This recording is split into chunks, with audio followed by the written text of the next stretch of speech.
Today on the EOR podcast, our guest is Dr. Christiane Schroeter, a leading voice in health economics, food policy, and innovation. With a PhD from Purdue University and a passion for creating healthier communities, her work bridges the gap between academic research and real-world impact. Whether she's studying the economics of obesity or mentoring future entrepreneurs, she is on a mission to make wellness accessible and sustainable.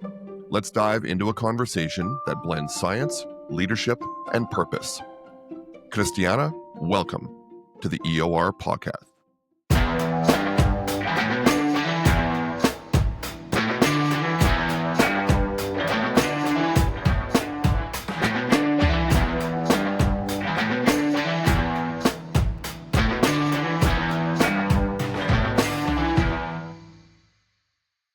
Christiane, welcome to the show today. I thank you for being here. And when I read your profile and I did the research into your background, I absolutely knew I had to have you on the show because the Petite Practice, which you have trademarked, and the practical application of it speaks exactly to effort over results and what we speak to here in our world. And that's why I thought that the synergies were there. And so I did some research and I actually watched a podcast of yours from November of 2024, The Happy Healthy Hustle. And you talked about how to create habits for 2025 that actually stick and how long it takes to create a habit.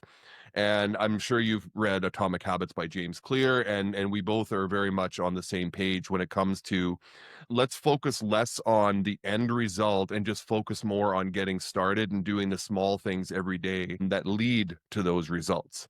So I want to talk about the Petite Practice method, which is how small actions create big momentum, and those tiny behavior shifts, the microeconomic choices, and how changes in policy or personal habits create lasting impact. So tell us more about the Petite Practice and how you're bringing that movement to the world. I'm so excited to be here today and to share some tips, tricks, and of course, some inside knowledge on this amazing podcast. Because as you already mentioned, I'm super passionate about changing behavior.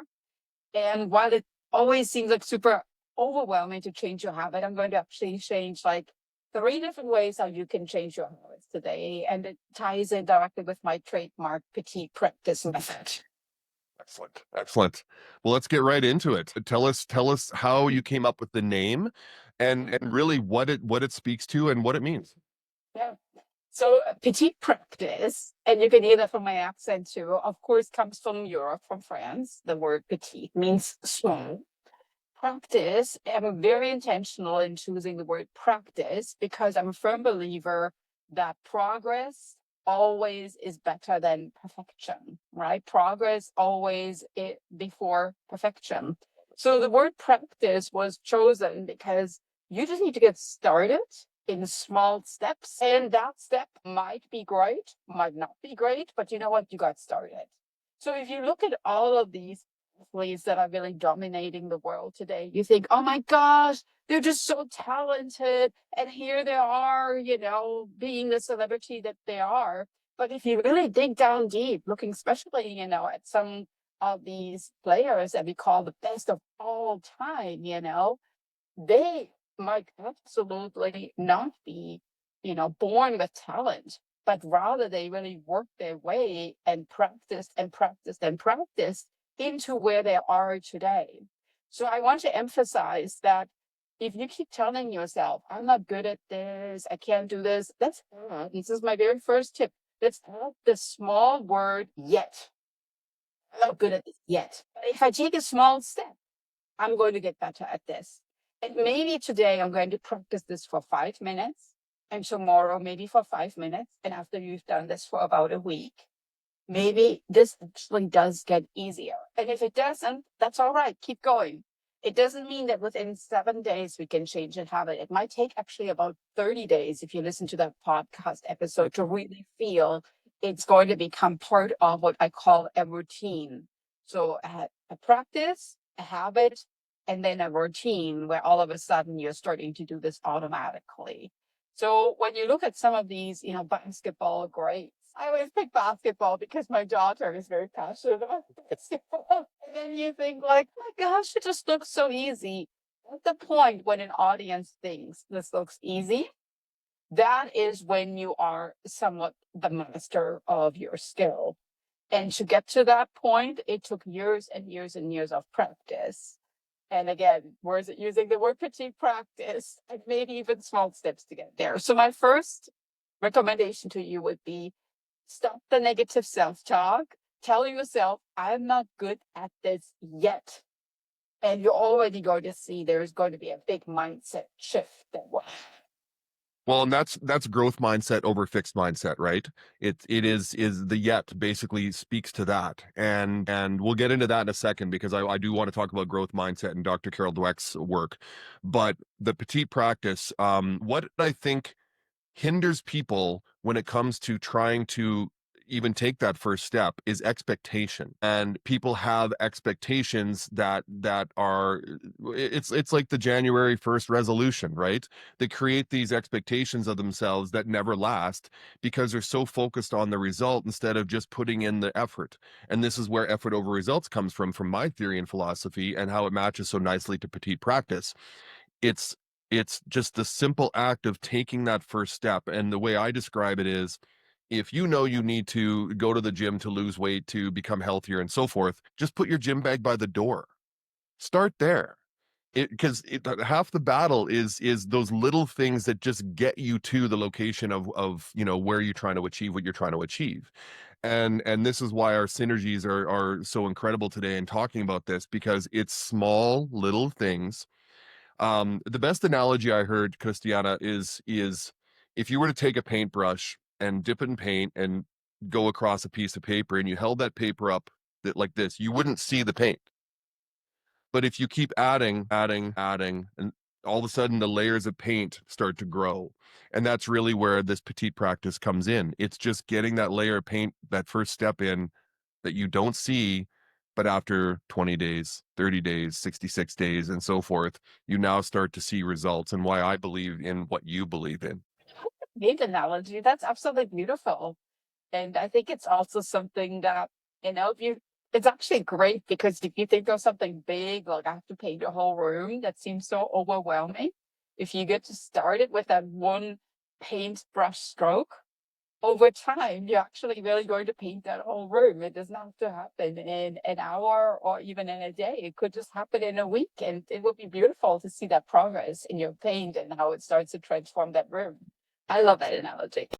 There was I have a funny story to tell you about my daughter. She's 24, and she was a high performance athlete. She actually went to school in the United States for a year, and then COVID hit, so she came home. But there was a 3-year period where she stopped going to the gym, she stopped working out, and really did not have healthy habits.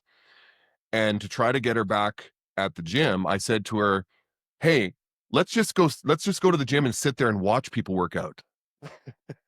And she's like, "Really? You want to just go sit?" I said, "Hey, at least we're there." And so we did that for a couple of days. We brought our coffees, brought our Starbucks, and we sat at the gym and at the pro shop table, and we just watched, the people in the gym. And my daughter started commenting on how somebody had bad form or how she could do something better, and it started to just turn the wheels in her mind. And then the next time we went, she brought her gym bag with her. And then we worked out the next time, and now she's in the gym 6 days a week. It's incredible. But it's a little micro changes, right? And even if it's just something as simple as putting that gym bag by the door or whatever it is that you're trying to accomplish. So give me an example of where you've seen someone implement your petite practice methodology and you've seen just an incredible transformation. Yeah, I actually work with a lot of people in changing their wellness habits as well.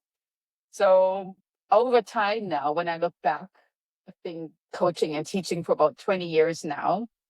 In the classroom, I had about 10,000 students. I'm a university professor, 10,000 students that went through my innovation entrepreneurship classes, through my marketing classes, and many of them are still in touch with me.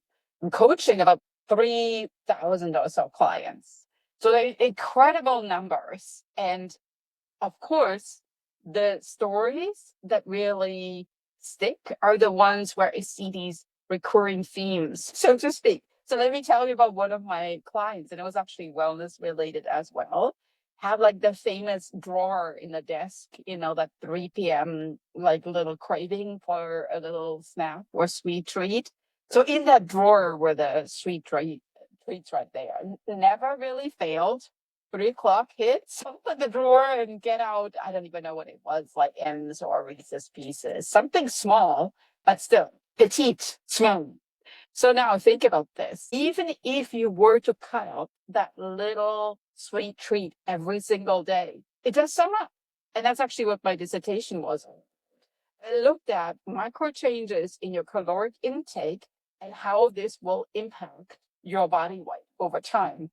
So now what I actually talked about with that client was kind of like what you mentioned with the gym bag. What we made it even more fun. So listen to this. What we did is we took like a little Polaroid picture of the sneakers and put it on top of that whole bag of the candy. And now whenever the drawer was open, it was like, well, I guess I could just go out. All I really need is I need some fresh air. I don't need any sugar right now at all because I've been sitting all day. It's 3 o'clock by all means, right? So maybe I'm just going to put on my sneakers and I go around the block and I come back. I take off the sneakers and put them right back. That picture transformed that client's life because it wasn't just like there is that, gym back and I need to open it. I have to physically go to the rec center. It might be busy. Everybody will look at me, which in reality, because I'm a fitness instructor, nobody ever looks at you. This is just in your head, right? Yep. So the picture of the sneakers on top of that candy, boom. And I call it actually an action goal because you're taking action to reach your goal versus a results goal where all what you say is just what I need to get. And this is like crazy because I teach fitness classes. People tell me all the time, I need to get 6-pack abs. And I'm always like, why? It sounds great, but why? I mean, like, unless you're like planning on becoming like some fitness model, just like get a strong core. I love that. But how about a result goal? How about I want to get strong abs so that I can take walks every day with my children, or that I can run up a step of stairs and don't get out of breath, right? The why, that's important. So yeah, that's action goal of the picture by the candy. Boom, right there. Yeah, it's we're speaking each other's language. I love it. Who are the people you work with and bring Petite Practice to? Like, is it a client base? Is it a particular industry? And I realize it can be applied to anybody, but who is it that you work mostly with? And what are the most common traits of those people that want to start and say, Christiana, I want to apply the Petite Practice to my life? Who is it that you're working with? All what I can say is one word. People that are overwhelmed. They're feeling like they're spinning in circles. Yeah. It's like that never, I am full of analogies. My students very much enjoy this. They always call me analogies for every day. And so think about a laundry machine that's stuck in the never-ending pre-wash. Those are my clients. They never get to the main wash. Okay. They're like constantly like preparing, thinking, but then they never really get to the next step because it's like intimidating, overwhelming. You actually have to put yourself out there. Oh my God. And so it's truly where the overwhelm, the confusion, the intimidation, and probably also a lot of that negative self-talk all come together. I think that deep down we all have that. Right? It's not just like there is like this one personality trait that can pinpoint. I think deep down it's hard to put yourself out there. I totally get it. Sure. And sometimes it's just easier to be a chameleon and blend in. However, when I teach in my classroom, my innovation entrepreneurship class, I always say you have to bring out your unique value proposition because you can share something amazing with the world and you can make the world a better place just in your little corner of the world. Otherwise, if you don't get that out, you're essentially stealing from everybody else that could benefit from you.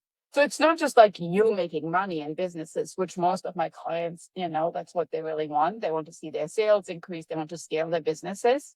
However, it's also really stepping into your confidence and becoming more aware about your own superpower. You mentioned the word confidence. I'm not going to say I coined this phrase, but it spoke to me, and I reworded it. I said that action builds confidence. You don't need confidence to act. Does that make sense? And does that speak to what you're talking about? Because I believe that we gain confidence from going and doing, and from learning what we're good at, what we're not good at, continuing to break through, that with a growth mindset of yet, like you said, yet. That's what builds confidence. But there's some people who reverse that and think they need confidence first, like self-affirmations, to be able to act, which is so wrong.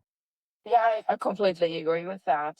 And I said earlier that I'm going to share three things with you, right? The first one being you got to change your mindset and just add a little word yet Yep. so you can take action, get started. Now, secondly, what I think is super important is that for me, messy action is like the best action. So in my class, students do elevator pitches, 90-second pitches, looking straight into the camera, filming. And I tell them that the most important line is that hook, that opening line at the beginning, right?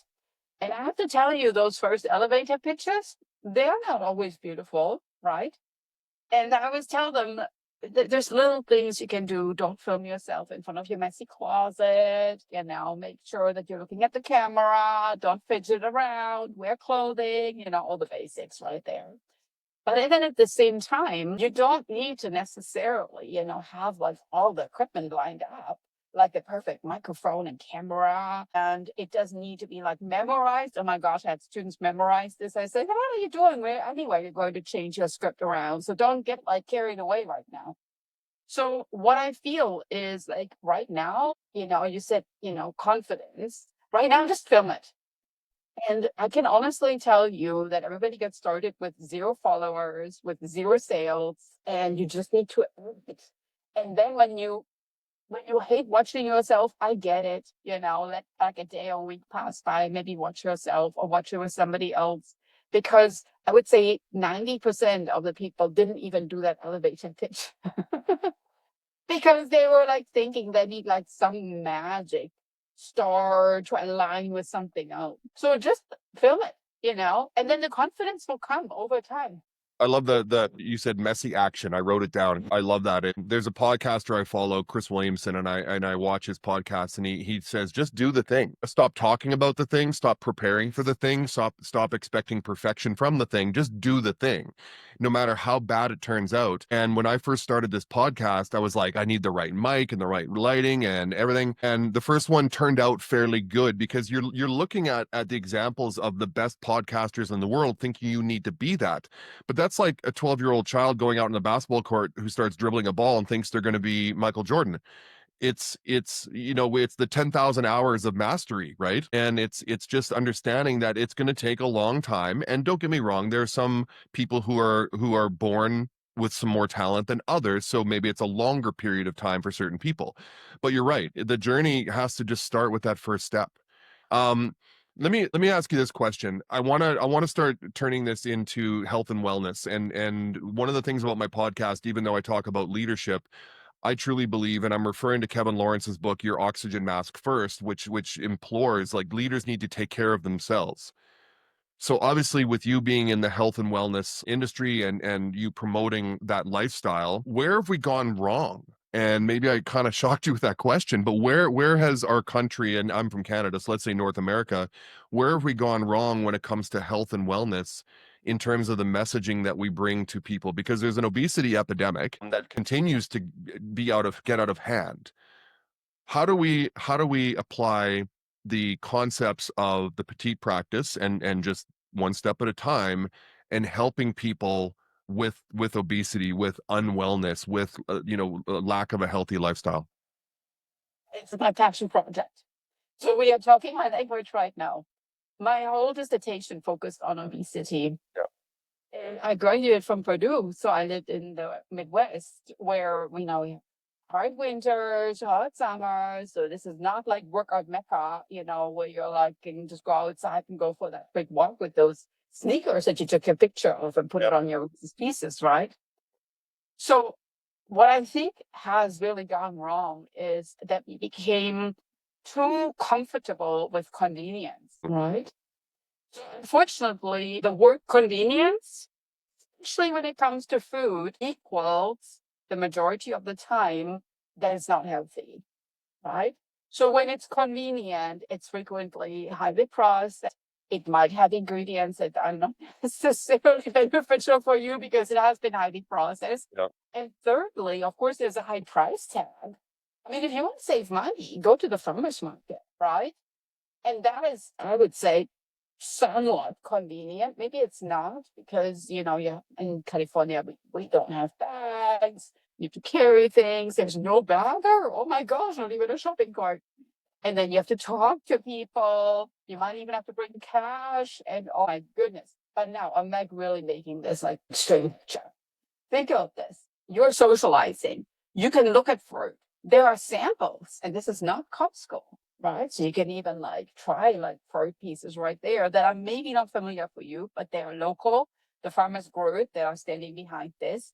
And isn't that convenient? Isn't that like without reading a label where something comes from? You see the person right there. You can ask them. So I've never seen this squash before.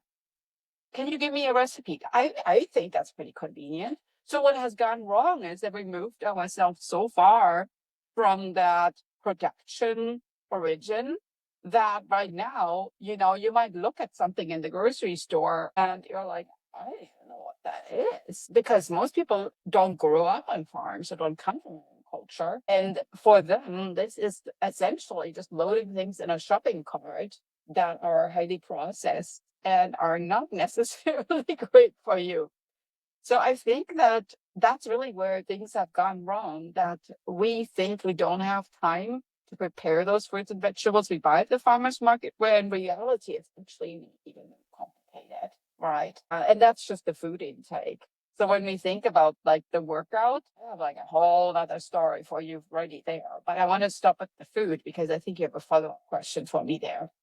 Well, it did trigger a question for me, and I'm sure you're seeing this trend since the invention of the internet and more recently in the last 10 years of food delivery services. A disturbing trend that I have seen in millennials and Gen Z is constantly ordering in food.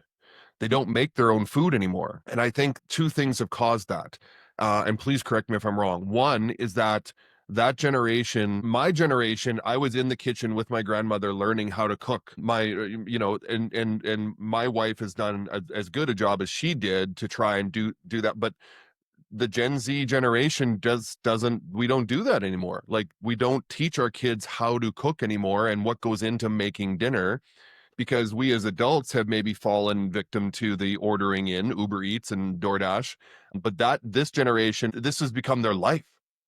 So two things: we don't teach them how to cook, and two, it's become too convenient to literally hit a few buttons and it's at your door in 20 minutes. Is there anything else that I'm missing here besides those two things that has caused this trend? Totally. And I have to admit to you, and you're going to laugh about this right now. I've never ever ordered anything from Uber Eats or DoorDash or Grubhub or anything like that. I Good for actually get you. a little bit of a panic when I even open the Uber app and have to find a car. I get a little bit of a panic because I have to get into somebody else's car and give up control of who I am. And There you go. so that's me, right? Why would I want to order food to my house that comes at a high price and even has an additional surcharge for being delivered to my home? I'm an economist. This does not make any sense to me at all, right? Yep. But that is not judging anybody that does that. And I think that in general, it's beautiful that we have these services. I mean, what a great economy that really is, that thrives on delivering food to your door and makes things convenient. And it could be that maybe you just had a baby, or maybe you're sick, or maybe this is a special treat or anything like that. There's certainly a time for this. If you think about marketing, the value is definitely there. And I think that it just needs to match your needs for the particular product right there. And so now let's talk a little bit about what we started with, right? We started with building habits, building routines, and making lifestyle changes. So now if you feel you You're not using the Uber Eats for the, oh, I'm not feeling well, I need food, I can't prepare it, I physically can't get up.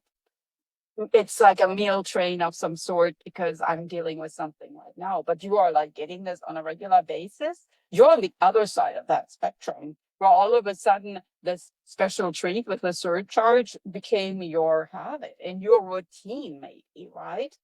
And I can honestly tell you, because I teach fitness classes, it is much harder to remove a routine than actually getting started with one, right? So if you take things away, people feel very deprived.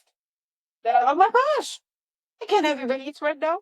So the easiest thing is you got to build friction into this. You have to make it so hard to order from Uber Eats that it's nearly impossible. So start deleting the app. Maybe delete the credit cards that are on the Uber Eats app. Start with that. Delete the credit cards, delete the app. And honestly, I've worked with people because I'm an author. They want to write books and they're like, well, I'm like stuck. I don't know. Like, I never really get to this. And I wrote 400 pages here and 200 here. And I just don't know. It's like this huge mess. And then I tell them, it's like, all right. So on Monday, we're going to delete all social media apps from your phone. And by Friday, we're going to see how many pages you wrote. And they're like, why? It's like, because you have to focus. And you can't focus when you constantly get pulled into all directions. So if you want to make food, you have to remove all little incentives that make the food preparation. You know, you have to essentially create friction to habits you don't want to have and smooth the way to habits you want to start. So maybe in your refrigerator, you got your food from the farmer's market, pre-cut the fruit, put it in see-through containers, gorgeous, like see-through containers, make it all ready right there. And so then maybe you can buy some prep sauce, add that to a salad. I mean, you're done, right? I mean, this is it, right? It's not like you have to, a salad does not take a long time. So what I always tell my children, and my children actually know how to cook, right? Because I raised them in a very European way. We sit at the table, we talk, we eat. So what I always tell my children is that those skills, the food preparation, the sitting at the table, will actually build your brain because it is something that putting a recipe together, following a recipe, socializing, all this, it's not just like putting food in your body, but it's actually making you a better person. It's not just the food, it's the whole culture that goes along with it. Everything that you're really doing and taking care of yourself and your mind and your body and your soul, it's just so important. And so I honestly encourage you, do not sit on your couch and order that Grubhub because you're missing out on this huge piece of culture that could really elevate your whole mood for the whole day, honestly. I think that there's definitely a psychology behind this generation ordering food in. It's their form of control. So they grow up in a household where they're basically, given what they're going to eat that night, that lunch, the dinner, from their parents, and it's their this generation's way of creating autonomy for themselves to almost give the middle finger to their parents saying, look what I can do. I can just have food delivered to me. And it's more than just having food delivered. There's a psychology behind it. It's a control thing. It's now become the trend. It's a trend. I mean, it's what they're all doing. And now you could even have groceries delivered, which is probably a better alternative. But it's definitely psychologically based, as are all habits. Either way, it's psychologically based. I want to touch upon your dissertation on the economics of obesity. That title right away grabbed my attention, and I'm like, I want to dig into this because I grew up a heavy child. I was a large child, and that largely came from how my mother and my grandmother and my parents, showed me love. They showed me love through food. And that was what I felt was we say comfort food, but it truly was. And I was relatively athletic, but still always the biggest kid on the playground, biggest kid at school. And even when I got into playing football and I played professionally, but after I finished playing professionally, I was 300 pounds. And it wasn't a good 300 at that point because I had stopped lifting, I'd stopped running. And I became obsessed with the body and really nerding out on how the body operates, and even more so.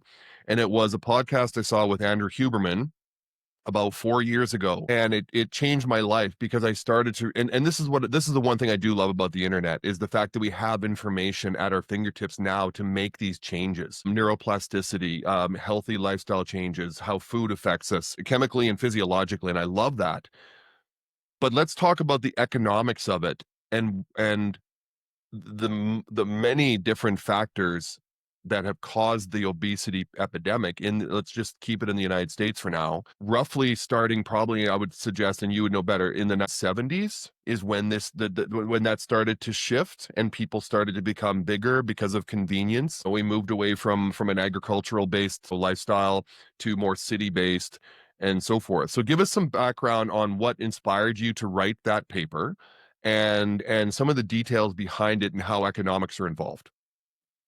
I love that introduction because earlier I mentioned that I was very food-based in my explanation, calories in, how the calories in have really transformed into a convenience-based society. And now let's talk a little bit about what I call a service society in terms of how we just don't move very much anymore and we are very sedentary.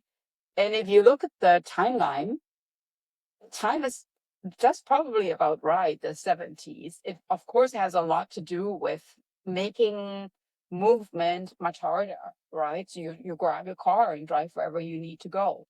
And there's a beautiful map that you can pull up. It's interactive and it actually shows by state how each state in the United States turned from normal weight, overweight to obesity. So the colors of the states actually changing. The map is published by the CDC, by the Centers for Disease Control and Prevention, that you can actually see that, especially in states where we're not necessarily looking at sidewalks, parks, any outdoor recreational spaces, that because of that lack of access to physical activity, you're really looking at that stage, the normal overweight and obesity, and how we have transformed. And of course, this is very sad because you're looking at a map of the United States, and many of those states are now dealing with high obesity rates. And there are just a few states that are very outdoor based and they have that mindset that outdoor activity is possible, and they're investing into this too. Of course, it's important as well that we really think that it gets harder and harder to eat healthy or to move your body. So I love that you brought this up. Now, in my dissertation, what I essentially looked at is just like the Petite Practice, how can we start a small habit, whether that's food intake or burning calories, and then over time, look at how these calories that you burn really aggregate to a much larger body weight change. So the change in economics is really what we need to look at. Change meaning like could going up, could going down, but it just needs to be a small incremental change that then over time really accumulates to something. So, and I mentioned that earlier with that candy drawer of my client, if you were to cut out, let's just say 100 calories per day, and you do this on a consistent basis, maybe even 5 days per week, right? That's 500 calories right there. So what I did in my dissertation, I essentially calculated body weight, how many calories would we need to cut out to really see a shift in your BMI or your body mass index, right? So what is really 1 pound of body weight? What do we need to do? How many calories do we need to cut out to see the change in the body weight? And so I directly link the intake in terms of the food to the body weight change, the body weight change to the BMI. So in my model, I created this fluid transition between what is it that we need to do to really see how can we change the obesity epidemic in the United States. It ended up winning the best dissertation award in that year in my department at Purdue University because it was so easy to understand, Yep. right? Calories in, calories out, that something small can lead to something so dramatic over time. And that's really, I think, what triggered also my now trademark Petite Practice philosophy, that it doesn't have to be complicated, it doesn't even have to be expensive. It doesn't have to be big, overwhelming. We can really break it down into these small steps. In your dissertation, or at least in the research for it, how big a role does the medical industry and the pharmaceutical industry play? Yeah, I think that, and you mentioned this beautifully earlier when you talked about that we are, so tuned into what others are doing or the information that comes in. And with my clients, I always say it's just noise, right? So when pharmaceutical companies reach out to you in marketing, I call this noise because it's all this information that you get, all these promotional messages, whether you're on Instagram or you're on YouTube or you're on Facebook. And the easiest thing for you, and I mentioned this earlier with my client, would be you have to remove yourself from that noise. Because in reality, they can't come to your house and make your dinner for you. But you can cut them out by maybe just not hanging out where they hang out, right? So you have control what information you want to consume. And I would strongly encourage you, and that's what I do. I read about a book per week, right? Why?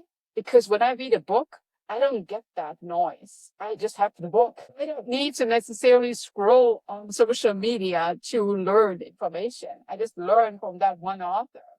And it's me and the author. And most of the time, I'm actually walking because I listen to audiobooks. So I would strongly encourage you, instead of getting your information from, say, Facebook or even LinkedIn or anywhere, just read books and start with some classics, right? And become passionate there. Maybe just one page per day if it's hard for you. It doesn't have to be like a whole book per week. That's intimidating. So what I would encourage you to do is in order to remove yourself from companies that are trying to change your thinking, your behavior with very biased information that's usually not even like a controlled experiment, just, let them be, because you can't change that. This is not in your power. And just change what you do, your little corner of the world. Read books, try to educate yourself, and really understand what is really going on with me. And then you will actually see that you're going to change, right? So you can't it's the same thing with politics, right? You can like complain about things that you have no power about, but what you can do is just you need to change your own thinking and educate yourself. That's the most important thing about really understanding what is going on here. Thinking about a decade back there, and I guess more recently, but there's been the love yourself movement, and really what that translated to is it's okay to be overweight. It's okay to be, well, unhealthily overweight, because you're beautiful the way you are. Who or what do you think was behind that trend? Because I have my own theory, but let's be controversial for a second. What was the motivation behind that messaging? Well, I think that, speaking about the Petite Practice, you might go to a store and maybe you want to get healthy, right? So you already took the first step and boom, you are in this fitness store. Maybe you're at a gym. Let's talk about a gym. Super intimidating. You're walking through the doors, all what you see are people who seem to get it all figured out. They're fit, they wear muscle shirts, they look like they know how to use the machines that otherwise seem like a complete enigma. I don't even know what the machine does, right? And so all of a sudden we are overwhelmed and we're intimidated and we feel very out of place. Yeah, because if you look at Brené Brown's research, it's the belonging. And so if you are maybe struggling with your weight, this is essentially like the message that we are sending, right? There's this group right there and you don't belong because you look different.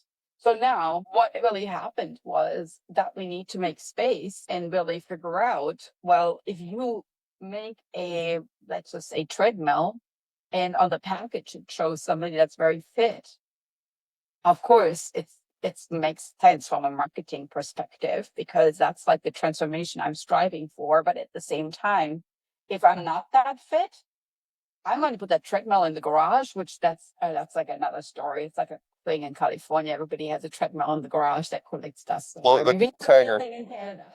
It's garage treadmill. Anyway, so then I'm like, well, I'm really good on this thing like publicly. It's super intimidating. So I'm going to put it in my garage and I'm going to start, using this thing every day, which is not going to happen, but that's a different story. So then, because you're big and you're uncomfortable, you're essentially, working out in your isolation bubble somewhere. And I think what really needs to happen is that you need to understand it's nobody's going to judge you the way that you look like, but you need to understand if there is like, like a group in general, like in a gym, that in my workout classes, I always say everybody is welcome. Because as soon as you walk through the doors, I have the honor in spending time with you. And no matter you're dealing with, no matter your physical ability or your fitness level or your mental state, I'm just glad that you are there because it's an honor. I can spend time with you. And I don't look for perfection. I just look for you having a good time because I think that's when you come back, when you're enjoying a physical movement. So to me, everything else doesn't matter. It falls to the side. How people look like, what they wear, whether they wear a fancy workout outfit or they do this or that, it doesn't matter at all. I'm just honored that they're there. Yeah. Interesting story, and I'm hoping this is because we raised our son right. But he was at the gym. He was 16, high school, and he was there with his buddy. And there was a lady working out there that was very overweight, and his buddy was like kind of snickering and making fun. And my son turned to him and goes, "Hey, she's here, isn't she?" Meaning like she's trying. Like shut up. And I told him how proud I was of him for that moment because you're right. It doesn't matter what size you're at if you take that first step, no matter what it is, those are the people I love to see in the gym. I don't want to see the muscle head guy that's been going to the gym since he was 12 and has genetics that are like Arnold Schwarzenegger's. I want to see the people that are there for the first time that, lost 2 pounds of their 300 pounds and that's the pride. It's not about the result. It's the fact that they took the step, they made the effort, they implored the petite practice to start that. And I love that. My wife actually teaches spin and centrifuge classes as well. So there's some cool synergies here between that and between you and I that way. Getting back to the economics in your dissertation though, and I want to go back to my question about the medical complex and the pharmaceutical industry. I mean, I realize that the question, it's almost rhetorical now, but why does it benefit those two entities for our country to continue to be out of shape and overweight? In terms of the medical, Like it seems to me like there's this almost underlying theme from both of those industries to keep, like, the medical industry. My take on the medical industry is that it's all reactive.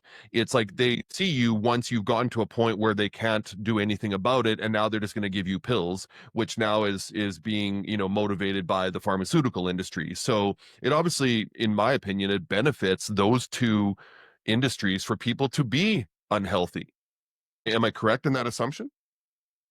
yeah, that's actually, you're bringing up a great story. And I frequently talk about that with my children too, to where we eat fruits and vegetables and every night at dinner.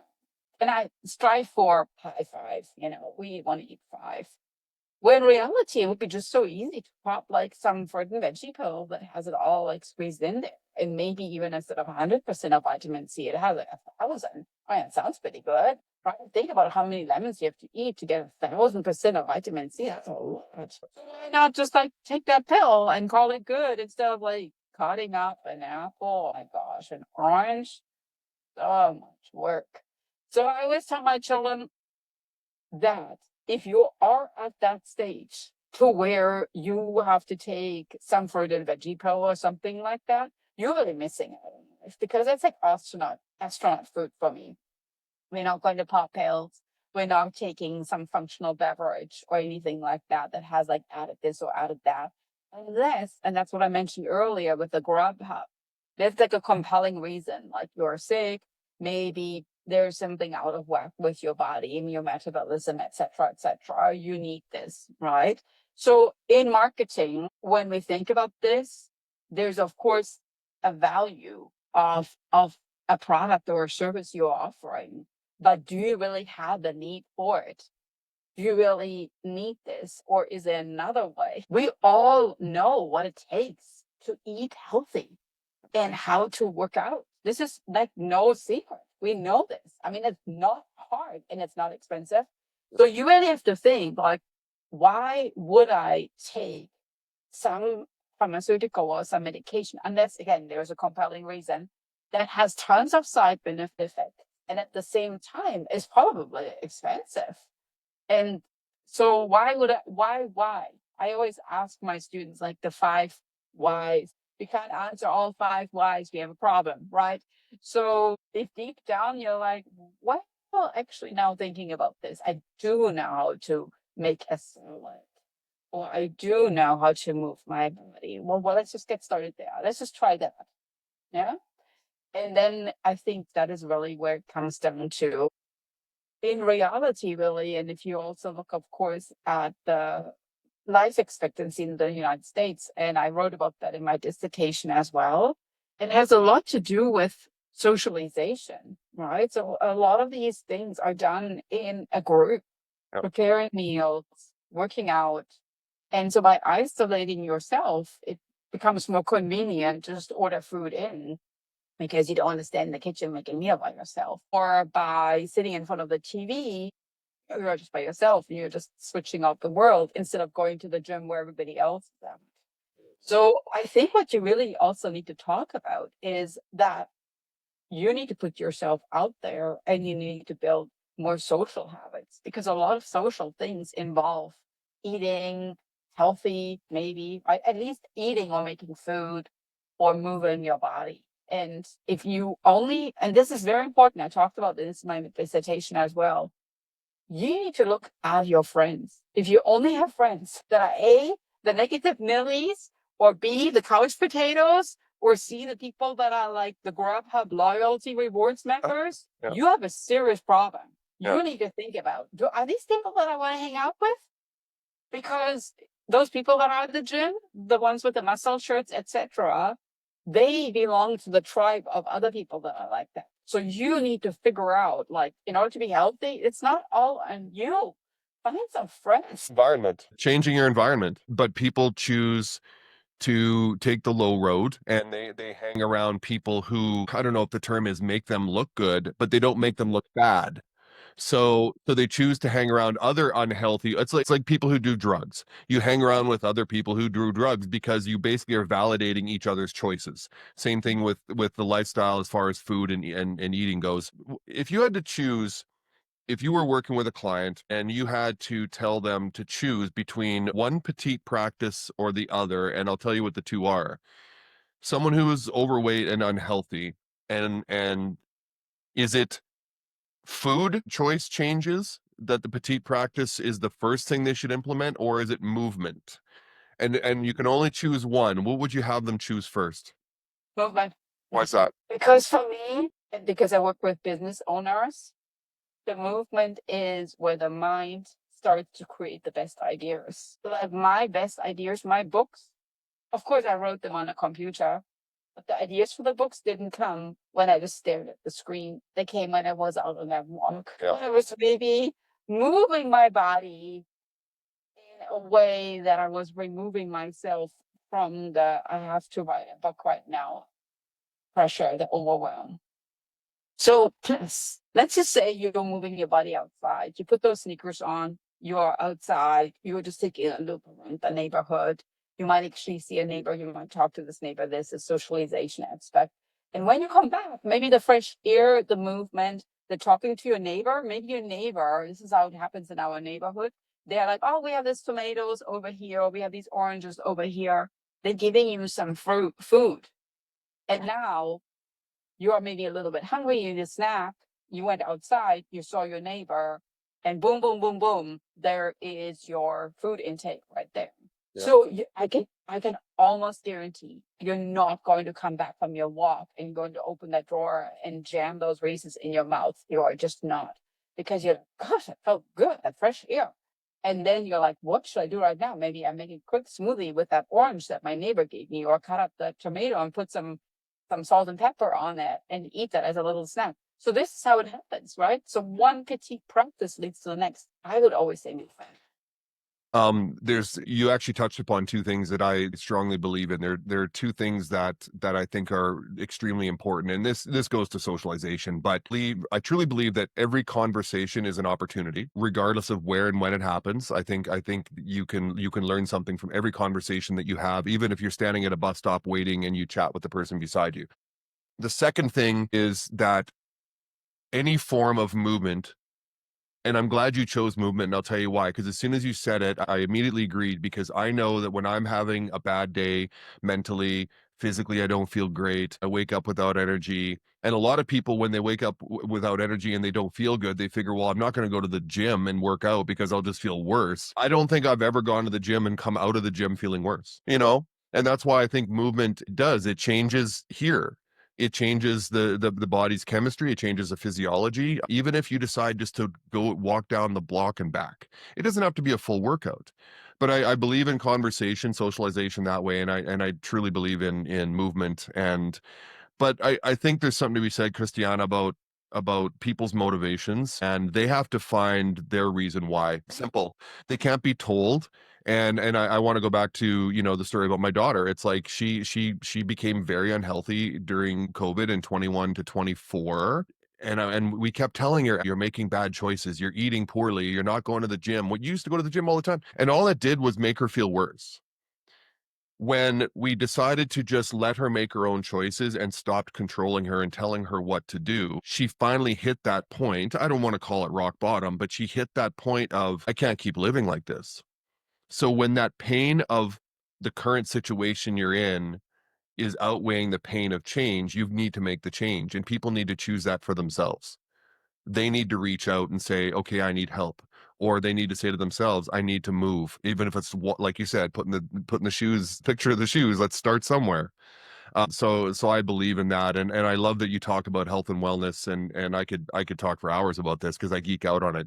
So let me transition the health and wellness perspective to leadership and people in any form of leadership. So it could be in the educational world where you are, the corporate world, business, education, whatever. How important is it for leaders to be good leaders to take care of themselves first? Beautiful question. Yeah, and given that I work in health and wellness and consider myself a leader, as a professor, as a coach that coaches others, right? I sometimes use the word really, and my mom too, right? That's really important. That's probably You're a leader. That's a parent. you really you have to you have to do what you really want others to do, right? So you have to practice what you preach. I can't tell my kids eat 5 fruits and vegetables and then I eat there and sit there and don't do it myself. It's like, well, you got the broccoli. I'm going to just do my potato tots over here, right? Because it's still a vegetable. It's a potato at some point in its life. We want a potato. It doesn't work this way. Potato tots do not count as vegetables. Sorry about that. So you have to think a little bit as a leader. You have to think you're a role model. And I'm going to emphasize this with you because I'm a professor and I'm a coach, I'm a fitness instructor, and I just mentioned I'm a mom. You don't always have to say things. I think that in our life, we always feel like we need to fill the void with words and we need to talk about this and like, here I'm making my healthy choice. When in reality, people watch you all the time. Your children watch you all the time, how you behave, all the time. When they live in your house, they love what you're doing. Do you make your bed because you tell me to make my bed? Does she move her body because she tells me I need to get outside? What's she snacking on right there because she told me I need to cut up an apple? What is she doing right there? Yeah. They watch you all the time, just like my students in the classroom. They watch me. What is she drinking in that mug? They ask me too. And same in my workout classes. They ask me, okay, so what is it that you do? And then I share with them too about my mindset and what I'm planning on doing, etc. So sometimes it's nearly like listen first and then speak. Mm. So just have people watch you and also feel, you know, you don't have to tell people you should do this or you should do that or you should do that because it's very uncomfortable and nagging and we don't want to feel like we're getting nagged. Just do your thing. Do you think? And you know what? It's nearly like, if you think about stars, by you feeling better in following your workout, your regime, your hydration regime, your healthy eating regime, and by you feeling better, otherwise people are going to notice this. They're going to be like, man, she does have a lot of energy. My students ask me all the time. It's like, you drink coffee? And I'm like, no, I don't drink coffee. At least not in the morning. I need this. I'll be bouncing off the wall. And they're like, how do you do that? It's like, how do I do this? Well, go to the gym. I walk out and I'm full of energy. That's what I do. It's my secret. And it's actually not even a secret because they see me right there. Well, So I think go ahead. you have to think a little bit about it. If you want your environment to be healthy, you have to start with yourself, Yep. right? Like, make your own backyard all beautiful before you tell your neighbors they need to mow the lawn, right? I mean, you mow yourself first, and then maybe eventually they're going to notice how pretty that looks, and they're like, well, maybe I should mow too. It's basic yeah, it's basic it's hypocrisy, right? It's hypocritical to make judgment on someone when you're not doing it yourself. And it's integrity too. And I've always told my kids I will never judge them or tell them to do or not do something if I'm not doing the same thing, right? And there has to be the example being set. And one other thing you touched upon earlier is that people who are unhealthy, make bad choices, overweight, don't exercise, don't move, they know that. They know that they're being unhealthy. They don't need to be told that they're being unhealthy. They know that. When you tell them, all you're doing is, like I said, with my daughter, I was just reminding her of something she already knew. And one of the worst things you can do to someone is to tell them something that's so obvious that you're basically implying that you don't trust them, A, and B, you don't think they're smart enough to figure it out for themselves. And both of those are insults. And that's why, for people who are, making unhealthy choices and not moving and are becoming overweight, the last thing, fat shaming them is not going to help them. They need to figure it out for themselves. Now, you hope they find it out sooner than later, but unfortunately, some cases they don't. Just as we wrap up here, a couple more questions because I want to talk about what you've got coming up. But what lessons from your entrepreneurial world or the academic world, and I'm staying on the concept of leadership, what lessons from those two worlds most shaped your definition of leadership? So if you were to define leadership, how has it been influenced by the academic and entrepreneurial worlds that you play in? The most important lesson, really, and I share that with my students too, is building a network. The most important thing, you cannot look at your company in isolation. You need to think of your company that it's one element in this huge network of all others. That's the first lesson. And the second lesson is, if you look at the origin of the word competition, competare, the Latin word, is actually thriving together. So the tagline of my business is, we are thriving with purpose. So you need to look at everybody that you think is competing with you as somebody that you actually want to collaborate with, that is operating in that same space. And you just need to figure out how you are different. Nobody's taking anything away from you. Guess what? There's enough for everybody. So don't think that just because they are operating in the same space, that they make your business worse. Not at all. If you haven't figured out how you're different, that's your problem. It's not their problem. So my students are sometimes like, oh, but it's been already done before. No, because there's nobody like you. So it hasn't been done like you would do it, right? So if you think that way, you're not going to scale. You need to think, all right, so if I want to operate in the, let's say, ice cream space, I need to go to stores. I need to talk to people that are in the ice cream world. And I need to figure out, what do they do? Where are the trends? And I really need to put myself out there. And then you are going to see a big change. So first, network. Second, look at all these other companies as being potential collaborators, right? So, not competition, but rather you're thriving together. You're thriving with purpose because you're going to help somebody else.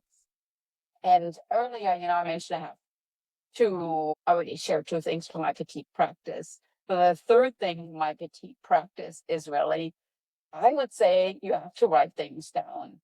Every evening, write down 3 wins. What is something that I accomplished today? Like 3 wins, small things, right? I reached out to some people on LinkedIn. Oh, today I talked to my neighbors. Oh, today I've shared with somebody in this direct line that I want to be a TEDx speaker. You have to do this because if you don't, then, the 3 wins, just keep them in your head. It's it's small things and 3 wins every evening. If you write this down, will really make your whole morning routine completely different because you can pull a piece of paper or a book or whatever. You're like, man, yesterday was a good day. Let's continue that journey, right? So that's my last piece of advice of my 3 petite practice moves. Celebrate every evening 3 wins that you have on that day. I love that because in my life it's been a highly competitive life, being in college and then professional sports. And the one thing that I've only learned to do recently, and when I say recently, in the last 2 to 3 years, and I'm 54, is to celebrate the journey, celebrate the process and the little wins along the way. And even if I don't reach the ultimate goal of, let's say it's A to Z, so Z, A to Y was so fulfilling because of the effort I put in, even if I didn't hit the goal. So it's like looking back on a season. It's like we got to the championship game and lost. Yeah, but think about everything we accomplished during the season and how we grew as a team. And who knows, maybe the next year is the championship season. And this is why I started the effort over results movement, is because people focus so heavily on the result and achievements and accolades and the end result that they just forget about everything, and then they have no resilience. They can't deal with adversity. And I think it's important for people to, like you said, each day 2 or 3 wins. And when we say by win, we don't mean you won something. It means, what did you get done today that you feel kind of added that 1%, right? That added to your life and made you a better person. So I want to wrap up here with a couple of signature questions. So what is the legacy that you want your work to leave behind? So obviously the dissertation, but you're continuing to move that needle. What is the legacy, that impact that you want your work to be left behind? Yeah, so in fact, because I just published my third book now, Nice. what I want to leave behind really, all my workbooks are like super interactive. They're on paper that I really want to leave behind that at the end of the day, get out a book, get a pen, write something down. I think that's one of the most important things, the connection between your hand and your mind and putting things on paper. I'm a firm believer that in the classroom, that's really where the learning happens. There's a lot of science that shows typing on a keyboard is not the same as writing by hand. Yeah. So the legacy I want to leave behind, and sometimes my students ask me like, "Oh, do your books come in electronic form too?" And I did the mistake with my first book and actually putting it on Kindle, and I was like, "Gosh, that was a bad decision." So my next books didn't even put them on Kindle. I said, "No, you have to get a physical book and have it right here next to me too." It's worksheets, it's applied. It even has audio and video in there for all those learners that maybe not necessarily. So like, here's a podcast. You can scan a barcode and you get that podcast and you can watch it. You can learn from that person, the network, right? Because my legacy I want to leave behind is learning comes in all shapes and forms. It doesn't have to be the one size fits all. You don't have to read a 300-page marketing book to know what marketing does. Just getting started. And I think that's really my tagline in the classroom. My students always say is like, let's do it. And I think you just need to do it. Honestly, winning is not comfortable. So get comfortable with being uncomfortable. That is a lesson everyone needs to follow. So let's promote you. Let's talk about your website, where people can find you on social media. So let's rattle that off, and I'll make sure I have the images of where people can find you, because I truly believe that. And once again, and I say this to all of my podcast guests, that I invite people on a podcast because I think they can truly transform the people that listen to this show. I don't do this just to log podcast after podcast. I want people to understand human psychology, to understand health and wellness, how to become better leaders in whatever arena they play in. As a parent, you can be a leader; as a coach, as a teacher. So let's talk about your social media and the website. Go ahead and promote yourself, and we'll make sure people know where they can find you. Yeah, so my name is Dr. Christiane, and that's also the name of my website, the URL drchristiane.com. Social media would be Dr. Christiane. And then, of course, check out my podcast, Top 1% Ranked Podcast globally, Happy, Healthy Hustle. Yes. And the word hustle really, just because we want to be happy and healthy, we got to keep hustling. In reality, really, it's podcast you consume on your way home, or they're all under 30-minute episodes. And of course, I would love for you to tune in and let me know if you have a particular topic that I can feature. And then you can tune in and listen to me or check out my books on Amazon. All my 3 books are right there: How to Master Your Goals, Discover Your Superpower, and my Petite Practice Planner. And I would be happy to answer any questions about them too. Excellent. Well, Dr. Christiana, this has been a wonderful conversation. I have more questions. I want to, reach out again and get you back on the show probably in the next few months and talk about the new book that's coming out and to dig into some of these topics a little bit deeper. But after that, it's just doing what you do best. And I really appreciate the information you're bringing to the world and to your students. So thank you very much for being here today. Thank you so much for having me.